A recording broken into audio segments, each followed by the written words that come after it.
Նիկոլ Փաշինյանը Հայաստանը սարքել է տիրամիսյու եւ դրել է աշխարհաքաղաքական բազարի տորտ։ Իտալական թխվածք, այնց փափուկ, այնց ուտվող, փափուկ կտրվող թխվածք դրել է աշխարհաքաղաքական աճուրդի սեղանին տիրամիսյու։ Այո, Քիմքին այդպեսի բան չի հասել։ Հա, դե ես մի օր անպայման կսարքեմ եւ ձեզ կհյուրասիրեմ իմ ձեռքի սարքած տիրամիսյուն։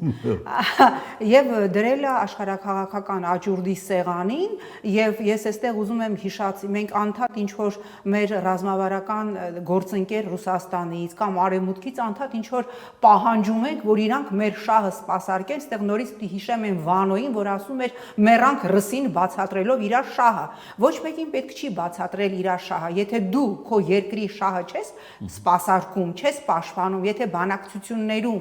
քո երկրի օրակարգը չի, այլ դու շարունակում ես բավարարել Ադրբեջանի կամ Թուրքիայի օրակարգը, բնական է, որ որևէ ռազմավարական դաշնակից քո օրակարգի համար կռիվ չի տալու։ Եվ այսօր նեղանալ, որ Հռոմի Պապը Մեհրիբան Ալիևային